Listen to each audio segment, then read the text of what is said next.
The dark expanse of space stretched endlessly before us, speckled with distant stars and the occasional glimmer of passing debris. I sat in the command chamber of the Vadran warship, Invictus, staring at the holographic projections that floated in front of me. Earth, a blue and green marble, fragile-looking, almost insignificant against the backdrop of the galaxy. Fragile. Ha! The thought echoed bitterly in my mind. Earth, fragile? The word should have made sense, but it didn't. Not after everything we had learned over the years. And yet, there it was unchallenged, unbothered, like a child playing in the middle of a battlefield no one dared step foot on. "Commander Grak'tar," came a voice from the comms. "We're nearing the Sol system." "Good," I growled. "Maintain course. I want a full status report when we cross the heliopause." My second-in-command, Vorkin, stood beside me, his sharp, crimson eyes flickering with a mix of anticipation and unease. He was like most Vadrans, tall, imposing, with a body hardened from generations of conquest. The Vadran people had expanded their empire across dozens of systems, enslaved countless worlds, and yet, here we were, hesitating. "It still feels wrong, doesn't it?" Vorkin muttered, his voice low enough that only I could hear. "Invading a world no one has dared touch." "I don't deal in feelings, Vorkin," I replied, keeping my gaze fixed on the projections. "I deal in facts, and the fact is, Earth is an anomaly. It's time we understood why." For millennia, Earth had been observed but left untouched. The Galactic Council, that pitiful gathering of cowards and diplomats, had long whispered about Earth with reverence. There were rumors some said humans were more dangerous than they appeared, while others claimed ancient treaties protected them. No one knew the truth, not really, but we would, soon. "Crossing the heliopause now," Vorkin reported, his voice snapping back into the disciplined, professional tone I expected from my officers. The ship's hum deepened as the star systems faded in the distance, replaced by the dull light of Sol. I stood, walking to the viewport. The planet was still distant, a faint glow among the stars, but I could feel its pull. It was as if we were approaching a hidden predator, one whose presence you sensed just before the strike. The door to the command center slid open with a hiss. It was our intelligence officer, Krell. Unlike most of my crew, Krell wasn't Vadran. He was Drollerin, a wiry, unassuming creature with skin the color of ash and eyes that constantly flickered with suspicion. The Drollerins were survivors, scavengers, thriving in the aftermath of battles they didn't fight. That's why I kept Krell around. He knew how to stay alive. "Commander," Krell said, bowing his head slightly. "Preliminary scans of Earth's defenses show nothing out of the ordinary. Standard orbital platforms, primitive nuclear capabilities. No significant fleet presence." "Nothing," I raised an eyebrow. That was strange. Even the weakest worlds fortified their space around key installations. For Earth to leave its orbit so exposed ... it made no sense. "Perhaps the humans are overconfident in their supposed protections," Vorkin suggested, his voice dripping with disdain. "Perhaps," I mused, "but we will not be so foolish as to underestimate them." The hologram shifted as Krell manipulated the controls. "There are anomalies, however," he said, his voice laced with hesitation. "Go on," I ordered. "Several of our scouting probes vanished," Krell said slowly. "They entered Earth's atmosphere, but we lost contact immediately after." "Vanished?" Vorkin growled, stepping forward. "How does a probe vanish?" "I don't know," Krell admitted, his eyes flickering nervously. "There's no indication of interference or hostile actions from Earth's surface. They simply disappeared." "Impossible," Vorkin spat. "No planet has that kind of tech. And if they did, we'd see it." "Impossible or not, it happened," I said, my voice cold and controlled. "This is why we're here, to find out what Earth is hiding." For a moment, the command chamber was silent, each of us contemplating the mystery. We had all heard the stories, the rumors that made Earth more than just a backwater world. There were whispers of ships that approached too close and never returned, Tales of human resilience, of their inexplicable victories in wars they had no right to win. And, of course, the one thing every race in the galaxy knew: no one attacked Earth. Not because of treaties or alliances, not because of fear of their primitive nukes, but because those who tried disappeared. But I wasn't one to be deterred by myths. I was Grak'tar, commander of the Vadran fleet. We had conquered the Arkan cluster, broken the shield worlds of Thraxis, and shattered the Zorthan rebellion. What was one more world? Deploy a second wave of probes, I ordered. I want them to scan every inch of that planet, and I want eyes on anything unusual. If Earth is hiding something, we'll find it. Krell bowed and hurried from the chamber, leaving me alone with Vorkin. You don't believe in those stories, do you? Vorkin asked after a moment. I don't believe in fairy tales, if that's what you mean, I said, turning back to the viewport. But I do believe in the unknown, and that's what makes Earth dangerous. Vorkin grunted in agreement, but said nothing more. We both knew what was at stake here. If we were the first to uncover Earth's secrets, the Vadran Empire would stand unrivaled in the galaxy. We would hold the key to power beyond imagination. But there was a risk. Every step closer to Earth brought a growing sense of unease, a feeling that something was watching us, waiting. And I couldn't shake the thought that maybe, just maybe, there was a reason no one attacked Earth. The probes were deployed, each one speeding toward Earth's atmosphere with quiet precision. I watched their progress on the holographic display, a web of lines tracing their paths in real time. They descended, breaking through the planet's upper atmosphere without incident. This time, we would not be blind. Commander, Vorkin said, his voice quiet. Do you feel it? I knew what he was referring to. There was something different about this mission. It was as if the air itself around us was thick with unseen eyes, watching, waiting for us to make a mistake. But I wouldn't let superstitions cloud my judgment. I feel nothing but anticipation, Vorkin, I replied. He grunted, but didn't press the matter. We both stared at the readouts in silence, waiting for the probes to begin transmitting their data. For the first few minutes, everything seemed normal. No disruptions, no unexplained phenomena. The images and readings that began to flow back were standard, if anything. Earth seemed even more primitive up close. But then, Commander, Krell's voice crackled through the comms. We're losing contact with the probes. Again. I tensed, leaning forward. Show me. The display shifted, and sure enough, the telemetry data began to fail one by one. The probe signals blinked out as if they'd been snuffed from existence. There was no indication of a struggle, no sign of interference. They simply vanished. How is this possible? Vorkin hissed. We sent out double the number of probes this time. There's no way they all failed. I'm rerouting to the last known coordinates, Krell said quickly. His thin fingers danced across the control console, pulling up the final images the probes had sent before they disappeared. At first glance, there was nothing remarkable. The probes had been scanning various parts of Earth, oceans, forests, cities. All seemed quiet, normal. But then one image caught my attention. Zoom in on that, I ordered, pointing to the screen. It was a still image of one of Earth's major cities, but there was something strange about the sky. A distortion, like a ripple in the fabric of space. Krell zoomed in, enhancing the image until the distortion became clearer. It wasn't natural. It wasn't a weather phenomenon or a malfunction of the probe. It was deliberate. What is that? Vorkin whispered.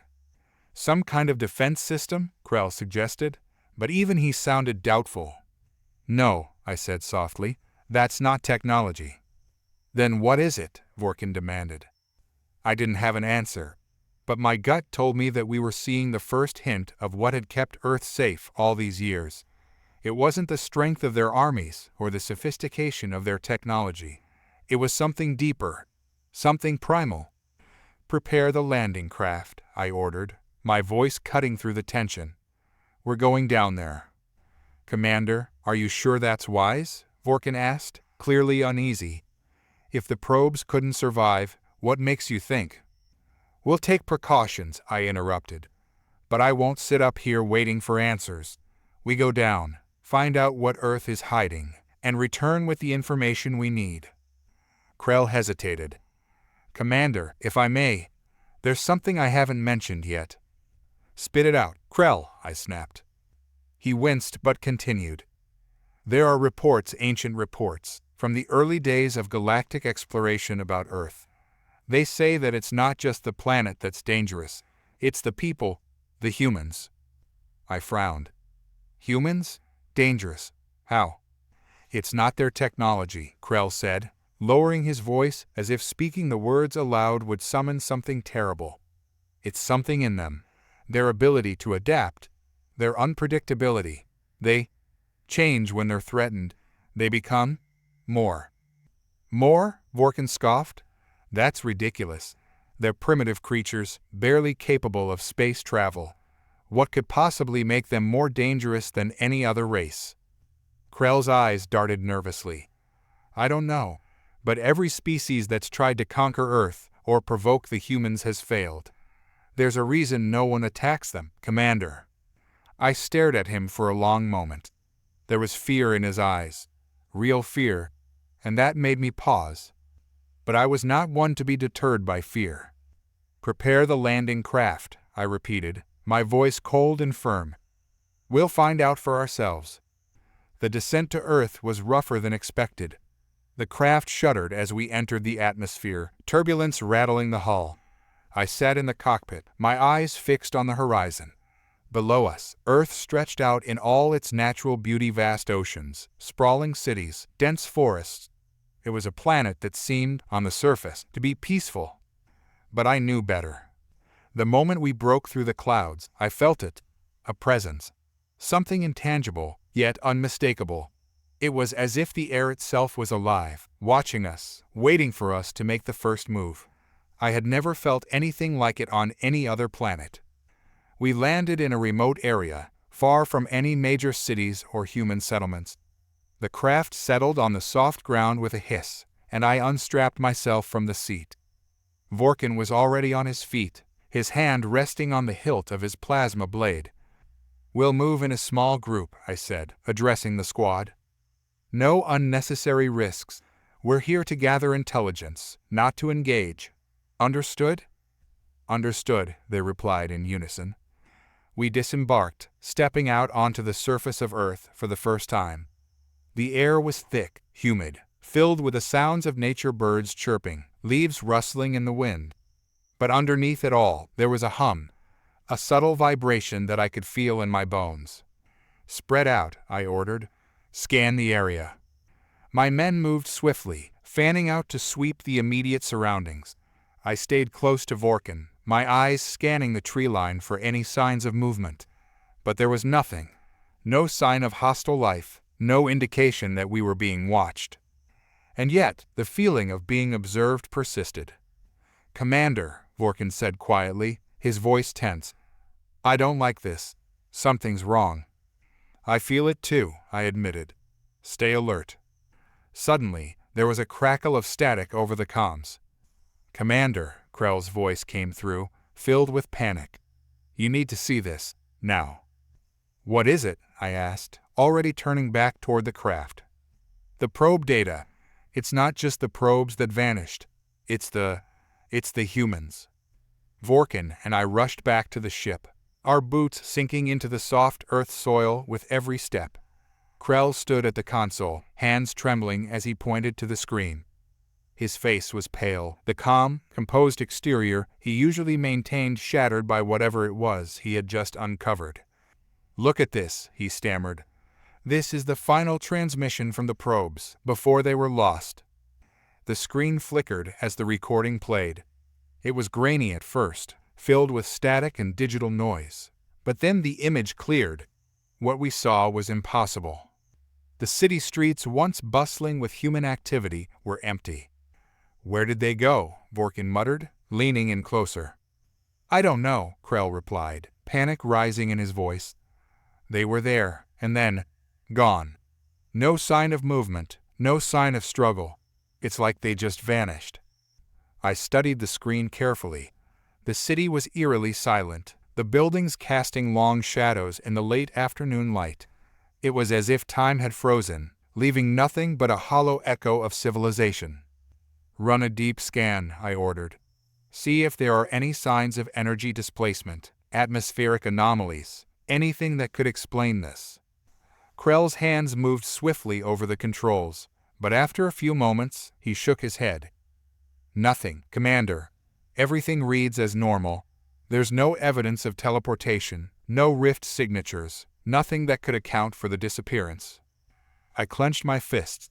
Something wasn't right. This wasn't how things were supposed to go. The humans were supposed to be a primitive species, incapable of resisting a simple reconnaissance mission. And yet, they had managed to thwart us at every turn.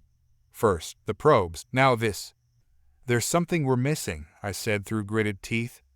"The humans didn't just disappear into thin air. They're hiding, or—" "They're not hiding," Krell interrupted, his voice shaking. "Look at this." He zoomed in on one of the last images the probe had captured before going dark. It was a close-up of a building, one of the towering structures that made up the city's skyline. At first glance, it appeared normal, just another block of concrete and glass. But as Krell enhanced the image further, a figure became visible in one of the windows. "Is that a human?" Vorkin asked, squinting at the screen. "No," I replied, my voice low. "It's not." The figure in the window wasn't human. It was humanoid, yes, but its proportions were all wrong. Too tall, too thin, with long limbs that seemed to bend in ways that defied natural biology. Its eyes glowing a soft blue stared directly into the camera, as if it knew we were watching. "What in the void is that?" Krell whispered. "I don't know," I admitted, "but it's not human." A cold chill ran down my spine. The humans hadn't vanished.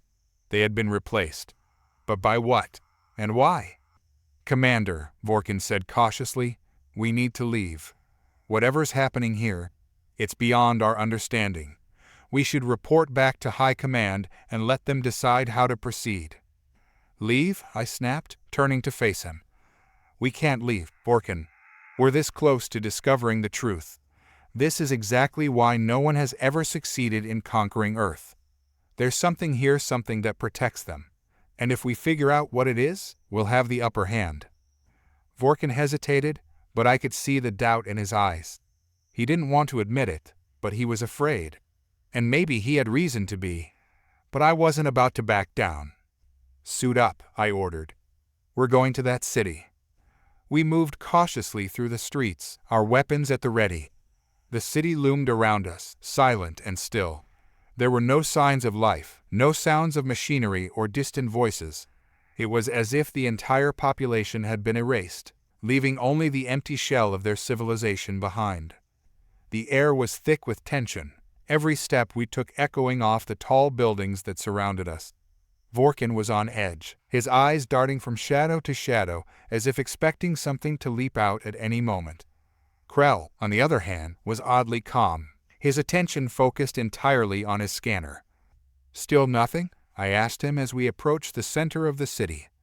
"Nothing," Krell confirmed. "No energy readings, no signs of life. It's like this place is a ghost town." "It wasn't a ghost town when the probes first arrived," I muttered. "Something's changed." As we rounded a corner, we came face to face with the building from the probe's last transmission. The figure in the window was gone, but I couldn't shake the feeling that it was still watching us, lurking somewhere in the shadows. "This is the place," I said, gesturing toward the entrance. "Let's go." We stepped inside, our footsteps echoing off the marble floors of the lobby. The interior of the building was just as lifeless as the streets outside. Dust covered the furniture, and the air smelled stale, as if it hadn't been disturbed in years. But it had, recently. Vorkin took point, his plasma blade glowing faintly in the dim light, as he led the way up the staircase. We moved silently, our senses on high alert. Every creak of the floorboards, every gust of wind outside, felt like a threat waiting to pounce. When we reached the top floor, the atmosphere shifted. It was subtle, barely noticeable at first, but there was a distinct change in the air. A weight, pressing down on us, making it harder to breathe. Do you feel that? Krell asked, his voice barely above a whisper. Yes, I replied. Stay close. We continued forward, our weapons raised. The hallway stretched out before us, long and narrow, lined with closed doors on either side. At the end of the corridor was the room where the figure had been seen. As we approached, the temperature dropped sharply. My breath came out in visible puffs of vapor, and the hairs on the back of my neck stood on end. Something was waiting for us. Be ready, I warned. We reached the door. It was slightly ajar, a sliver of darkness visible through the crack. I pushed it open slowly, my heart pounding in my chest. What we found inside was impossible. The room was empty, save for a single chair in the center. But hovering above the chair, suspended in mid-air, was a shimmering figure. It was humanoid, like the one we'd seen in the window, but translucent, as if made of pure energy. It turned to face us, its glowing blue eyes locking onto mine. And then it spoke. The voice that came from the figure wasn't human. It wasn't even truly alien. It was something deeper, something primal. It resonated not in our ears, but in our minds, like a thought being injected directly into our consciousness. You are trespassing. My breath hitched. It wasn't a command or a threat, it was a statement of fact. The figure hovered, still and silent, awaiting our response. Vorkin gripped his weapon tighter. Commander, what do we do? I took a cautious step forward, trying to steady my nerves. Who are you? The figure's glowing eyes flared slightly. You should not be here. Is that so? I retorted, forcing confidence into my voice. We came to investigate the disappearance of the human population. We want answers. There are no answers for you here. Krell, who had been silent this whole time, finally spoke up. Commander, I think we should leave. There's something wrong about this place. But I wasn't ready to back down. We had come too far. What are you? Where are the humans? The figure didn't move, but the pressure in the room intensified. It was like the weight of the entire atmosphere was pressing down on us, suffocating us without touching a single hair. The humans are safe. You are not. That sent a chill down my spine. I glanced at Vorkin, who was starting to sweat despite the cold. His hand shook, the blade in his grip flickering with uncertainty. What does that mean? I demanded. You will not leave this place. The words hung in the air like a death sentence. I could feel my pulse quicken. Every instinct told me to run, but my legs felt heavy, rooted to the spot by some unseen force. Vorkin's eyes darted toward the door, but I could tell he was frozen too. And then, before I could respond, the figure did something impossible. It reached into my mind. I gasped, feeling a sudden intrusion, like 1,000 thoughts and memories were being sifted through all at once. It was like someone was flipping through the pages of my life, and I was powerless to stop them. You are driven by fear, the voice echoed inside my skull. Fear of the unknown. Fear of this world. I clenched my jaw, trying to block it out. Get out of my head. The figure didn't respond, but the pressure eased slightly. I staggered back, breathing heavily, trying to regain my composure. Vorkin and Krell looked at me with wide eyes, but neither of them spoke. You have no right, I started, but the figure cut me off. We are protectors, guardians of this place. You do not belong here. I blinked. Protectors, guardians. That didn't make sense. If they were here to protect Earth, why had the humans disappeared? What happened to the humans? I asked again, my voice weaker this time. The figure's form flickered slightly, its glowing eyes dimming for a moment. The humans are under our protection. They are beyond your reach. But why? Why do they need protection? Krell asked, stepping forward cautiously. We didn't come here to harm them. The figure tilted its head, as if considering his words. It is not them who need protection. That gave me pause. What was it saying? Were we the ones in danger? Vorkin, ever the soldier, had heard enough. We should get out of here, Commander. We're out of our depth. But I wasn't ready to leave just yet. There was something more to this, something we weren't seeing. If the humans don't need protection, I began slowly, then what are you guarding against? The figure didn't answer. Instead, it floated closer, its ethereal body drifting across the room like a wisp of smoke. The glow of its eyes intensified, and I felt the pressure in the room return, heavier than before. You should not have come. The floor beneath us trembled, a low, rumbling sound reverberating through the building. Vorkin took a step back, his eyes darting toward the door. Commander, we need to move now. But before we could react, the walls around us began to shimmer. The air itself seemed to distort, warping the space between us and the exit. I could feel a strange energy pulsing through the room, like the heartbeat of some ancient, unseen force. Krell, what's happening? I shouted over the growing hum of energy. Krell frantically scanned his device, his hands shaking. I don't know. The readings are off the charts. Whatever this is, it's not natural. The figure remained still, watching us with those unblinking, glowing eyes. You were warned. And then, with a blinding flash of light, everything went dark. I woke up with a start, gasping for air. My heart raced, my mind disoriented. For a moment, I didn't know where I was. The ground beneath me was hard and cold, the air thick with an acrid smell. Commander, Vorkin's voice cut through the haze, and I blinked, trying to focus. He was kneeling beside me, shaking my shoulder. Are you all right? I think so, I muttered, sitting up slowly. My head throbbed, and my limbs felt heavy, like I had been out for hours. What happened? Krell was standing a few feet away, staring at the building we had just exited, or rather, what was left of it. The entire structure had collapsed, reduced to a pile of rubble. But there was no sign of an explosion, no fire, no smoke. It was as if the building had simply ceased to exist. We got out just in time, Vorkin said, his voice shaky. That thing, whatever it was, tried to trap us. We barely made it. I rubbed my temples, trying to make sense of what had just happened. The figure, the pressure, the collapse, it all felt like a nightmare. But the pain in my body was real enough. We need to report this, Krell said quietly.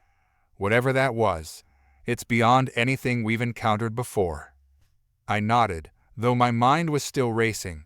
The humans had disappeared, replaced by these protectors. But what were they protecting, and why? As we made our way back to the ship, I couldn't shake the feeling that we had only scratched the surface of something much bigger, something far more dangerous than we had anticipated. The humans were gone, yes, but they weren't the ones who had vanished. We were. When we finally reached the ship, the full weight of what had just happened sank in. I slumped into the command chair, staring at the controls. My mind raced, replaying the last few hours in fragments. That figure, it wasn't something you could fight. It wasn't something you could reason with. But it was something that demanded answers, something that seemed to be holding the very secrets of Earth's strange isolation. Vorkin was already at the helm, running diagnostics. Systems are stable, Commander, he said, not looking up. We're clear for takeoff. But my hands hovered over the console, reluctant to engage. We came here for answers, and yet, we were leaving with more questions. The humans had vanished, replaced by these so-called protectors. Why? What made humanity so valuable that such powerful entities guarded them? And more than that, why did the galaxy fear Earth? And who were they really protecting? Krell approached cautiously, sitting across from me. Commander, I've been thinking. I glanced up at him, waiting. We've been assuming that the humans are the ones being protected, he continued, his voice low. But what if it's the opposite? I frowned. What do you mean? He leaned forward, his eyes serious. What if those things we saw, those protectors, are actually protecting the galaxy from Earth? The idea hit me like a slap. For a moment, the ship's hum was the only sound between us. I hadn't considered that. Earth had always been framed as the isolated planet, the one no one dared approach. We thought it was for the planet's safety, but what if Krell was right? What if the threat wasn't from the outside, but from the inside? You think the humans Are the danger? I asked slowly, still trying to wrap my mind around the concept. Krell nodded, his face pale. It makes sense, doesn't it? Think about it. No one's attacked Earth for millennia, not because they can't, but because they won't. Something happened here. Something made them untouchable. I turned to Vorkin, who had been listening silently. He didn't meet my eyes, his hands gripping the controls tighter. "Commander," he said after a long pause, "you know what we need to do." I sighed, rubbing a hand over my face. I did know. The mission wasn't over, not yet. We had come to Earth for answers, and we couldn't leave until we had them. As much as my instincts screamed to leave this cursed planet behind, there was something deeper going on here, something that had to be uncovered. "Prepare the ship for a scan of the surrounding area," I ordered, standing up. "We need to find out where those protectors came from. There's more here than we're seeing." Vorkin hesitated, his fingers hovering over the controls. "Commander, are you sure about this? We barely made it out alive last time." "I'm sure," I said, my voice firmer than I felt. "We need answers. We don't leave until we get them." The scan took less time than I expected. As we flew low over the surface, the ship's sensors picked up strange energy readings in a remote region of the planet. It wasn't near any known human settlements, or what had once been settlements. It was deep within an isolated, heavily forested area, a place untouched by time, and, from the looks of it, untouched by the rest of the galaxy. "Commander, I'm picking up massive energy readings here," Vorkin said, his brow furrowed. "It's not natural." Krell peered over his shoulder at the screen. "Could it be the source of the protectors?" "Only one way to find out," I said grimly. We sat down in a clearing, the dense forest towering around us. The ship's ramp lowered with a hiss, and the three of us stepped out into the cool, damp air. It was quiet, too quiet. No animals, no wind, nothing. Just an eerie, unnatural stillness. Vorkin held his weapon at the ready, scanning the area. "I don't like this, Commander. Something's watching us." "I feel it too," I muttered. "Stay sharp." We moved cautiously through the forest, the energy readings growing stronger the deeper we went. Every step felt heavier, like the very ground was resisting us. There was a strange hum in the air, a low, constant vibration that seemed to echo inside our skulls. And then we saw it. A massive structure, half buried in the earth, covered in vines and moss. It was ancient, but not in the way of old ruins. It felt alien, something beyond the understanding of both human and galactic knowledge. The architecture was wrong, the angles impossible. It made my eyes ache just to look at it. "What is that?" Krell whispered, awe and fear mixing in his voice. "I don't know," I admitted, stepping closer. The hum was louder now, pulsing from the structure like a heartbeat. "But it's not of this world." Vorkin raised his weapon, scanning the surroundings. "Commander, I think we should fall back. This place, it's not right." But I couldn't. Something about the structure drew me in, like a magnetic pull I couldn't resist. I took another step forward, my hand reaching out toward the smooth, cold surface. As soon as my fingers made contact, the ground beneath us rumbled. The structure came alive, glowing with the same ethereal light we had seen in the protectors. Symbols appeared on the surface, shifting and rearranging in ways that defied logic. "Commander, get back," Vorkin shouted, but I was rooted to the spot. Images flooded my mind, visions of Earth's past, of wars, of civilizations rising and falling, and of something else. Something buried deep beneath the planet's surface. A force, ancient and terrible, that had been kept at bay for millennia. And then I understood. The protectors weren't guarding the humans. They were guarding the galaxy from the humans. Or rather, from what lay beneath them. I stumbled back, gasping for air as the connection was severed. The structure's glow faded, and the ground stopped shaking. Vorkin grabbed my arm, pulling me away from the cursed place. "We need to leave," I said, my voice shaking. "Now." Krell looked at me, wide-eyed. "What did you see, Commander?"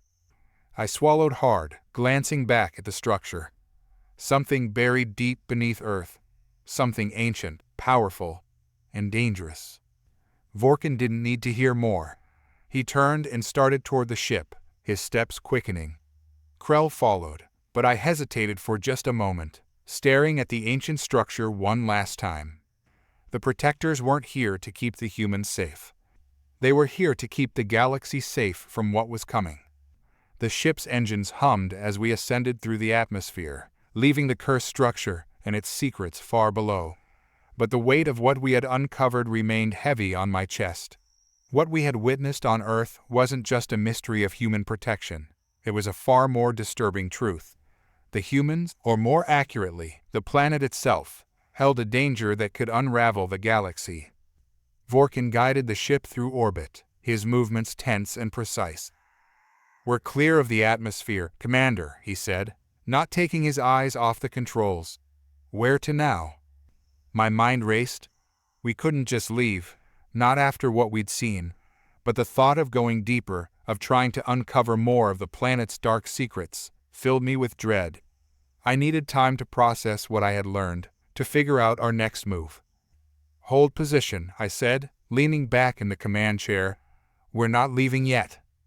Krell, who had been silent since we left the surface, glanced at me with concern. "Commander, are you sure that's wise? Whatever we found down there, it's not something we're equipped to handle." I rubbed my temples, trying to ignore the headache that had been building since we touched the structure. "I know, Krell, but we need to understand what we're dealing with. We can't just run back to the Council with half a story. They won't believe us unless we have concrete proof." Vorkin snorted. "Proof? We're lucky to be alive, and you want proof? We should be putting as much distance between us and that planet as possible." I couldn't argue with him. Everything in me wanted to run, to leave Earth behind and forget we ever came here. But something told me that we wouldn't be able to forget, even if we tried.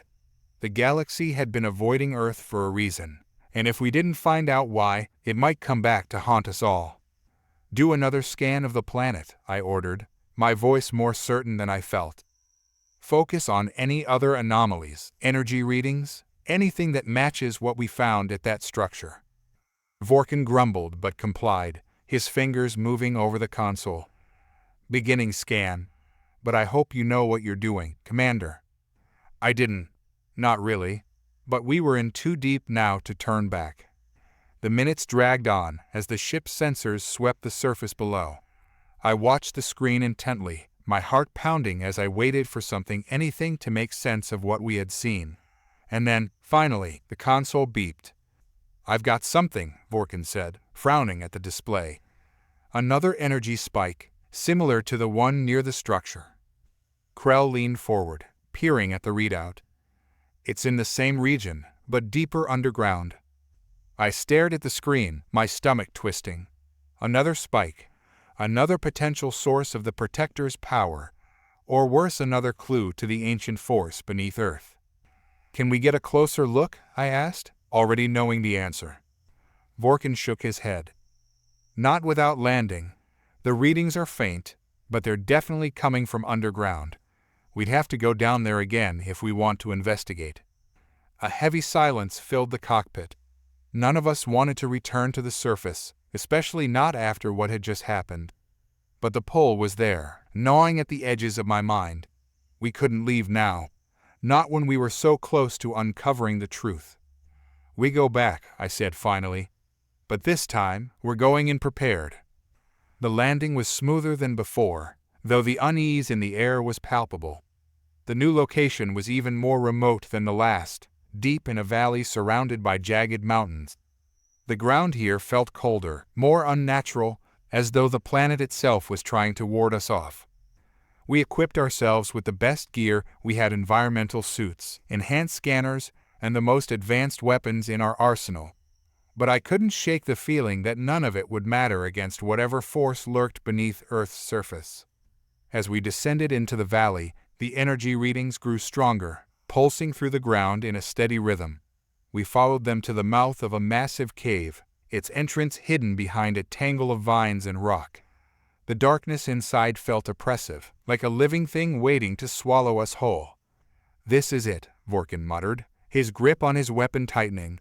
I can feel it. Krell scanned the entrance with his handheld device, his brow furrowing. The energy is concentrated inside. Whatever's down there, it's powerful. I took a deep breath, steeling myself. We move in. Stay close, stay alert. And whatever you do, don't touch anything unless I say so. We entered the cave, our footsteps echoing off the stone walls. The deeper we went, the stronger the energy became, pressing against us like a physical weight. The air was thick with tension, each of us on edge as we navigated the twisting tunnels. And then, without warning, the tunnel opened into a vast chamber. The sight that greeted us was like nothing I had ever seen. Massive stone pillars, carved with the same impossible symbols we had seen on the surface, rose from the floor to the ceiling. The walls were covered in murals depictions of ancient battles, of alien races clashing against an unseen enemy. And at the center of it all, a massive stone altar pulsed with an eerie, otherworldly light. It's a temple, Krell whispered, his voice filled with awe. An ancient temple. Vorkin scanned the chamber, his weapon at the ready. But who built it, and why is it here? I approached the altar cautiously, my heart racing. The energy was strongest here, emanating from the stone like a beacon. As I got closer, the symbols on the walls seemed to shift, rearranging themselves in ways that defied logic. And then I saw it. An inscription, carved into the base of the altar in a language I didn't recognize. But as I stared at it, the meaning became clear. The chains that bind the galaxy lie within. Do not awaken them. My blood ran cold. The protectors weren't guarding Earth. They were guarding the rest of the galaxy from what lay buried here. I turned to the others, my mind racing. We need to leave. Now. But before they could respond, the ground beneath us rumbled. The altar glowed brighter, the symbols on the walls pulsing with energy. And then, with a deafening roar, the chamber began to collapse. The sound of the collapse was deafening, as the cave walls shook violently, dust and debris raining down from the ceiling. Vorkin shouted something, but his voice was drowned out by the roar of stones splitting apart. I barely had time to react before the ground gave way beneath us, plunging us into the darkness below. I tumbled through the air, the world spinning around me. My body hit hard rock, and pain shot through my side. Gritting my teeth, I struggled to my feet, trying to get my bearings in the near-total darkness. "Krell! Vorkin!" I shouted, my voice echoing through the void. A groan came from my left, followed by the flicker of a light. Krell's figure emerged from the gloom, one hand clutching his side as he activated his suit's visor light. His face was pale, but he was alive. "I'm here," he muttered, stumbling toward me. "Vorkin." There was no answer. I scanned the chamber around us, the light from Krell's visor barely lit the jagged rocks and dust swirling in the air. We had fallen into some sort of underground cavern, far deeper than where we had been moments ago. A sinking feeling settled in my gut. Vorkin hadn't made a sound since the collapse.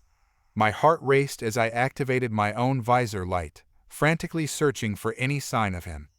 The rubble around us shifted ominously, the ground still unstable from the cave-in. And then I saw him. Vorkin was pinned beneath a massive slab of stone, his body half buried in the debris. I rushed to his side, my heart pounding as I dropped to my knees. His breathing was shallow, his eyes barely open, but he was alive. "Krell, help me!" I shouted, grabbing the edge of the stone slab. Krell limped over, his face twisted in pain, but he didn't hesitate. Together, we heaved against the weight of the stone, muscles straining as we tried to lift it off Vorkin. The slab shifted slightly, but it wasn't enough. Again, I grunted, my hands slipping on the rough surface. We pushed harder, and this time the slab moved. With a final effort, we managed to free Vorkin from the rubble. He gasped in pain, clutching his side as we helped him sit up. You two really know how to throw a party?" he wheezed, a weak smile on his face. Despite the situation, I let out a breath of relief. "You're not getting out of this that easily." Vorkin winced as he tried to stand, his legs shaky beneath him. What? What the hell happened? Krell scanned the chamber with his visor. We fell through the floor during the collapse. We're deeper underground now. The energy readings are still off the charts. I glanced around the cavern, the oppressive weight of the place pressing down on me. It was as if the very air down here was thicker, charged with some ancient force. The walls glistened with a faint, pulsing light, the same eerie glow we had seen in the temple above. And then I noticed something. The chamber wasn't just a natural formation. The walls were too smooth, too uniform. This place had been built carved out by intelligent hands. Look, I said, pointing toward the far end of the cavern. There, half hidden by the shadows, was an enormous door. It was carved from the same stone as the temple, adorned with the same alien symbols. But this door was different. It was larger, more imposing, and the energy pulsing from it was stronger than anything we had felt before. That's it, Krell muttered, his eyes wide with awe. That's where the energy is coming from. Vorkin staggered to his feet, leaning on Krell for support. And you want to go through that door, don't you? I didn't answer. The truth was, I didn't want to go through the door. Every instinct I had screamed at me to leave this place, to get back to the surface and never look back. But I knew we couldn't leave. Not yet. Not until we knew what was behind that door. We came this far, I said, my voice steady. We need to see what's inside. Vorkin let out a bitter laugh. Of course we do. With Krell's help, we made our way toward the door. The closer we got, the stronger the energy became, vibrating through the ground beneath our feet. It was like standing at the edge of a storm, the air alive with power.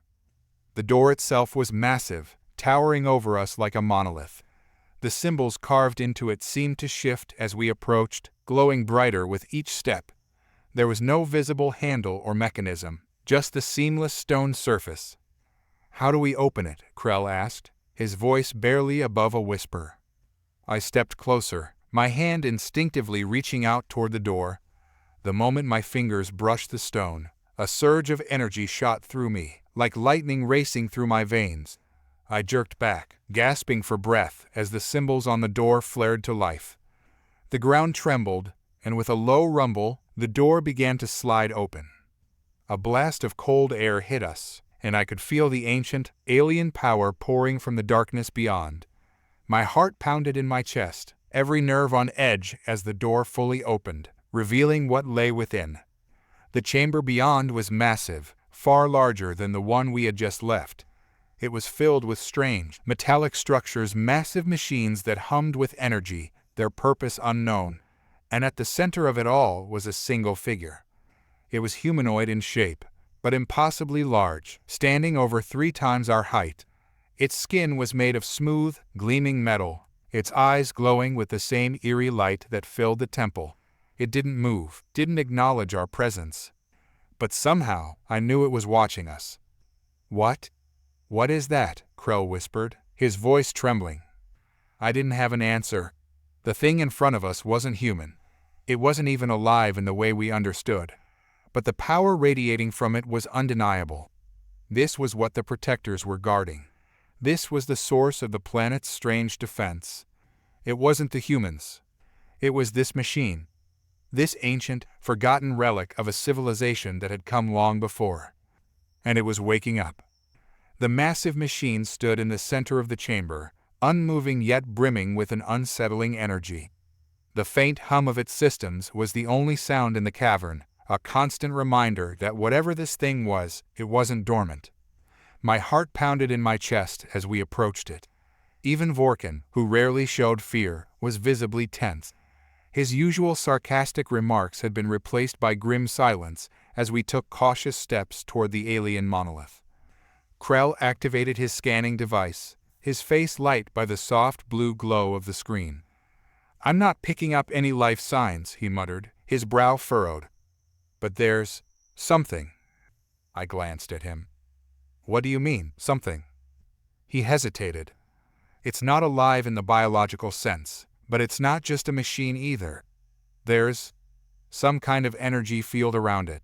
I can't explain it. Vorkin let out a low whistle. Great. A giant robot with a mystical aura. Just what we needed. Ignoring his sarcasm, I turned my attention back to the machine. Up close, the details were even more impressive. The metallic surface wasn't smooth, but covered in intricate patterns, symbols, and designs that looked far older than anything I had ever seen before. They glowed faintly, pulsing in time with the energy that filled the chamber. Suddenly, there was a sharp hiss, and the machine moved. It was subtle at first, just a shift in the position of its head. But then its eyes flared to life, burning with an intense blue light that sent a chill down my spine. The hum of its systems grew louder, the air around us vibrating with the sudden surge of power. We froze, instinctively raising our weapons, though we all knew they would be useless against something this large. The machine took a step forward, the ground shaking beneath its immense weight, and then, to our shock, it spoke. "Who dares to awaken the sentinel?" Its voice was deep, mechanical, yet strangely melodic. It reverberated through the chamber, making the walls tremble. The machine, or sentinel, as it called itself, regarded us with an almost curious gaze, its glowing eyes scanning each of us in turn. Vorkin found his voice first. Sorry to bother you. We were just, passing through." The sentinel's eyes narrowed. "Intruders, you are not authorized to be here." I stepped forward, forcing myself to remain calm. "We didn't come here to intrude. We came seeking answers. This planet, there's something about it that keeps others away. We need to know why." The sentinel tilted its head, as if considering my words. For a moment, there was silence, the only sound being the soft hum of its internal systems. Then, it spoke again. "The defense mechanism you speak of is my doing. I was created to protect this world, and I have fulfilled that purpose for millennia. No invader has set foot upon this planet in over 10,000 years. My mind raced. 10,000 years. That was far longer than humanity had been aware of this planet. Longer than any known civilization in the galaxy had existed. "What are you protecting it from?" I asked cautiously. The sentinel's eyes glowed brighter. "This world is home to a power that must not fall into the wrong hands. It is my duty to ensure that it remains hidden." Krell stepped forward, his curiosity piqued. "What kind of power?" The sentinel turned its gaze toward him, and for a moment I thought it might not answer. But then it spoke, its voice even more ominous than before. "The energy you have sensed. The energy that flows through this planet, it is not of natural origin. It is the lifeblood of a civilization that came before your kind, before all other species. They harnessed it to create wonders beyond your comprehension, but they were destroyed by their own arrogance." I felt a chill run down my spine. "And you were left behind to guard it?" The sentinel's head dipped in what might have been a nod. "Yes, I was built by the last of their kind, their final act before they were consumed by their own creation. I have watched over this world ever since, ensuring that no one repeats their mistakes." Vorkin shook his head, disbelief clear on his face. "So you're telling me this planet is sitting on some ancient superweapon, and you've just been babysitting it for 10,000 years?" The sentinel's gaze shifted to him, and for a moment I thought it might take offense. But it simply replied, "Yes, though it is no mere weapon, it is a force beyond your understanding." My heart pounded as I processed the information. This planet, this forgotten world, was home to something far more dangerous than we had ever imagined, and now we were standing in the middle of it. Krell frowned, his mind clearly racing. "If this energy is so dangerous, why haven't others tried to take it? Why has no one attacked?" The sentinel's eyes dimmed slightly. "Many have tried. None have succeeded. I have repelled every invader that has come to this world. My defenses are unmatched. No fleet, no army, no weapon has ever breached my perimeter." I felt a sense of awe wash over me. This machine, this sentinel, had been standing guard for thousands of years, protecting a power so great that even the most advanced civilizations in the galaxy had failed to claim it. But something didn't add up. If no one has ever succeeded, I asked slowly, why does the energy seem stronger now? Why were we able to get this far? The Sentinel's eyes flickered, and for the first time, I saw a hint of uncertainty. The energy is growing unstable, it admitted. I have kept it contained for millennia, but now, something is changing. Something is awakening. My blood ran cold. If the energy was becoming unstable, that meant the defenses were weakening. And if that happened, the realization hit me like a freight train. We're not the only ones coming, are we? I said, my voice barely above a whisper. The Sentinel's eyes flared once more, and its voice was grim. No, the others are coming, and they will not stop until they claim what lies beneath this world. I could feel the weight of the Sentinel's words settle over us like a thick fog. The revelation that we weren't alone in our quest for answers turned the intrigue into a very real threat. If others were aware of this planet's power, if they were on their way even now, we had to act and quickly. Vorkin exchanged a tense glance with Krell, who was still running the implications of the Sentinel's admission through his mind. So, how do we stop them? Vorkin asked, his bravado slipping in the face of the unknown. You cannot stop them, the Sentinel replied, its voice steady and firm. But you can help me contain the energy. Together, we may reinforce the barriers that keep this world safe. I frowned, uncertainty clawing at the back of my mind. How can we help? We're just humans. We don't know anything about your technology. Your presence here is not a coincidence, the Sentinel asserted. You possess a unique resilience, a capacity for innovation and adaptability. It is why your species has thrived despite the universe's countless dangers. You are not as powerless as you think. Krell straightened, a spark of hope igniting in his eyes. So, what do we need to do? The Sentinel gestured towards the intricate symbols etched into its surface, glowing faintly. These runes contain the knowledge of the ancients.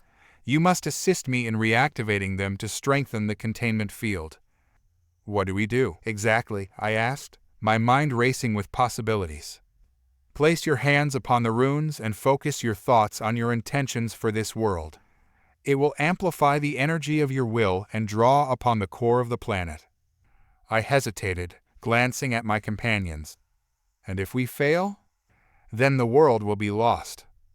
The weight of the decision loomed heavily over us. But I could feel it in my gut. We didn't have a choice.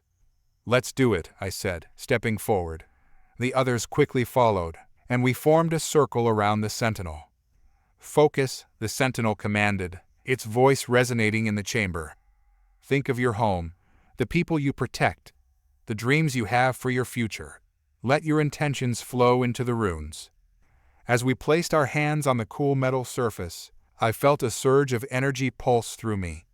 It was unlike anything I had ever experienced, raw and primal, threading through my veins like fire. Krell's voice was a low whisper. I can feel it. It's alive. Good, the Sentinel encouraged. Now, channel that energy. I closed my eyes, imagining Earth, my family, my friends, the dreams we all shared. The weight of my responsibility ignited something deep within me, and I poured every ounce of that feeling into the runes. The air crackled around us as the runes absorbed our energy, glowing brighter and brighter until they lit the entire chamber. The Sentinel's form began to shift, transforming into something more fluid, more dynamic, as the power surged within it. Yes, it roared, a wave of energy bursting forth from the machine. Together, you are strong. But then, just as I felt the unity between us solidifying, a blaring alarm echoed throughout the chamber. The Sentinel's eyes widened. Intruders are nearing. Panic surged through me as I pulled my hands back, breaking the connection. How long do we have? I shouted, my heart racing. Minutes, at most. We must hurry. The Sentinel's voice was frantic now, a stark contrast to its previous calm demeanor. Vorkin's eyes were wild with determination. We can't let them get here first. What else can we do? We must activate the defenses. They will hold the intruders back long enough for us to reinforce the containment. Krell nodded, his face set with resolve. Then let's do it. The sentinel turned, its form shifting once again, revealing an array of controls beneath its exterior. I could see panels lighting up, holographic displays spinning into view. You will need to engage the primary defense system, it instructed, but you will require an access code, one that has not been used in centuries. Then how do we find it? I asked, my mind racing with the urgency of the situation. You must delve into my memories. I will guide you, but you must act quickly. Without hesitation, I stepped forward, touching my hand against the cool metal of the sentinel's surface. It was a leap of faith, but we had no time to lose. The moment I made contact, I was flooded with a rush of images and sounds. The sentinel's history washed over me like a tidal wave.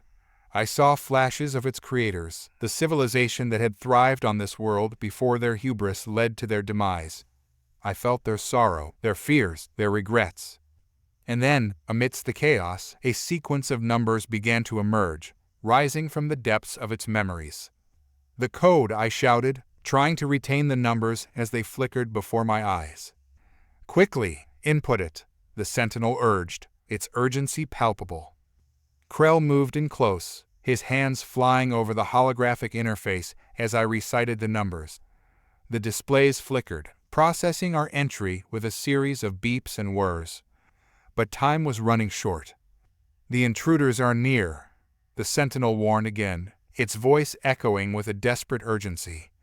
With a final press of a button, the chamber shuddered.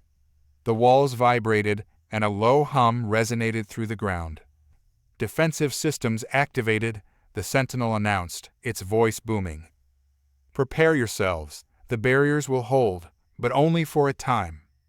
Just then, the chamber doors burst open with a deafening crash. Shadows poured in, silhouettes of armed figures against the bright light from the outside. "We don't have much time," I shouted, adrenaline surging through my veins as I turned to face the intruders. "Stay close, protect each other," Vorkin shouted, raising his weapon as the first of the intruders stepped into the chamber, their eyes glinting with malice. "We will not let them take what lies beneath," I roared, gripping my weapon tightly, my resolve solidifying.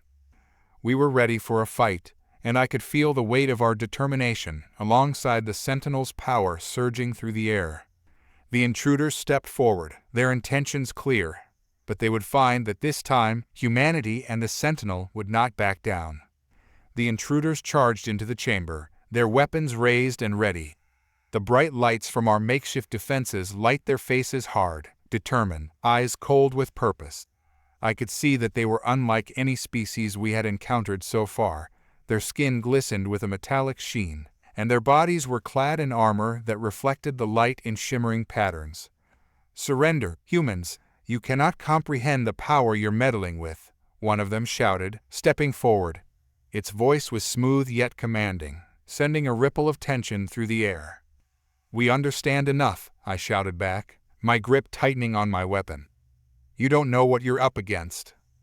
With that, the first shots rang out, piercing the air like thunder. The sentinel's barriers sprang to life, energy crackling as the projectiles collided against it, showering sparks in every direction. "We need to hold the line," Vorkin yelled, firing back with precision. His shots found their mark, taking down one of the intruders. "Focus fire. Don't let them breach the center," Krell shouted, his own weapon firing in quick succession. I could feel the adrenaline surging through my veins as I took aim, sending shots towards the invaders. The air was thick with the smell of ionized metal, and the atmosphere pulsed with the energy of the Sentinel's defenses.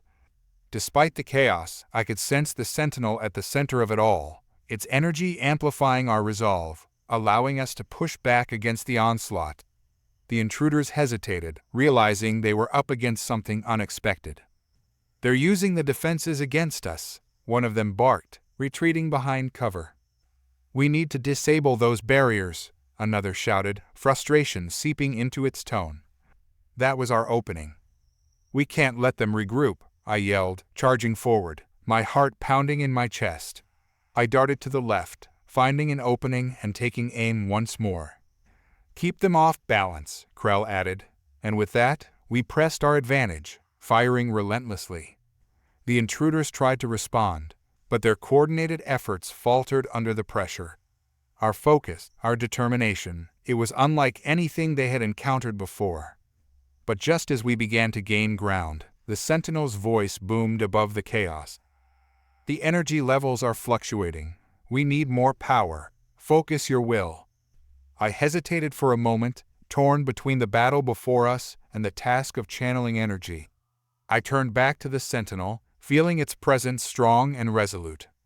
"We can do this," I shouted, stepping closer to the Sentinel. "Let's channel everything we have." "Yes, together. Focus," Vorkin agreed, falling back to stand beside me. Krell joined us, his expression fierce. "Let's give them a fight they'll never forget." As we placed our hands on the Sentinel, I could feel the connection strengthen.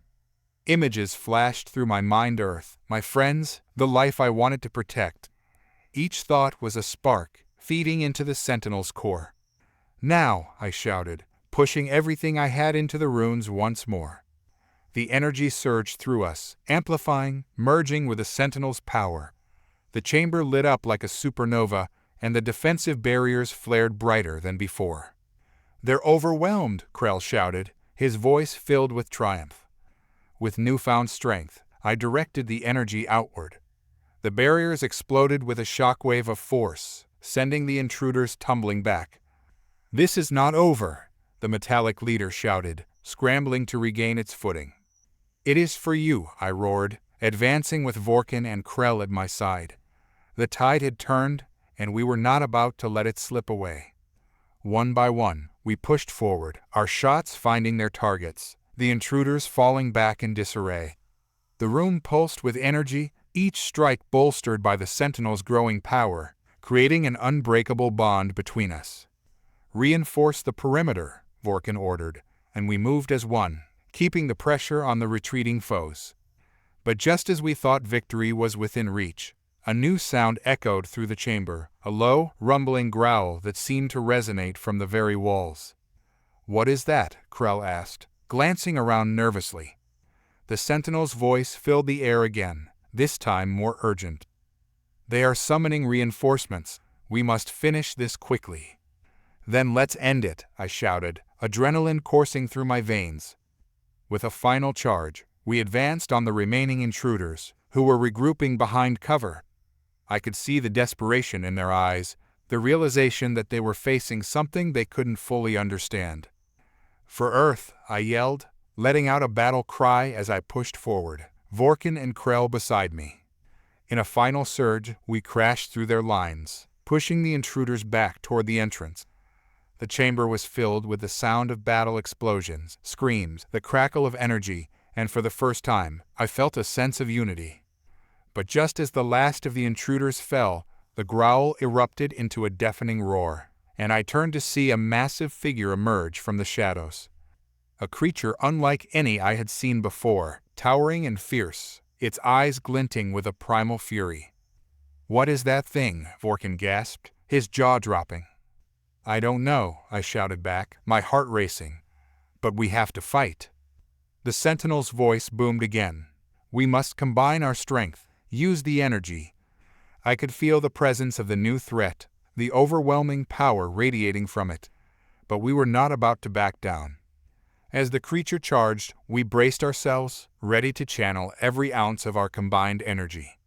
"Now," I yelled, thrusting my hands forward, focusing the power within us to combat the looming threat. The chamber lit up once more, and as the creature barreled toward us, we unleashed our energy in a blinding wave of light, determined to stand our ground against whatever the universe threw at us next. The aftermath of the battle against the metallic invaders left Earth in a state of wary triumph. The skies, once choked with smoke and the echoes of warfare, had cleared, revealing a planet still rich with potential, yet forever changed. It was not just the landscape that was altered. The hearts and minds of humanity had been reshaped. We had stood together against a foe that sought to obliterate us, and in doing so, we discovered a strength we never knew we possessed. As I stood on the balcony of the newly established coalition headquarters in what used to be New York City, I watched the bustling crowds below. The once segregated nations of Earth were now forging alliances, sharing technology, and preparing for whatever lay ahead. We had learned that we could not afford to be isolated, and in that lesson, I found hope.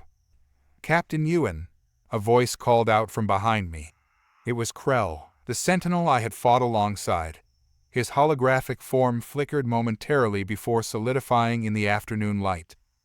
"The meeting is about to start. You should join us." "Right, I'm coming," I replied, taking one last look at the horizon. The world was healing, but shadows lurked just beyond our reach, whispers of new threats looming over our fragile unity. Inside the headquarters, the atmosphere was electric. Humans from all corners of the globe had gathered, eager to discuss the future of our newly formed coalition. I stepped into the grand hall, where representatives from various nations and scientific communities mingled.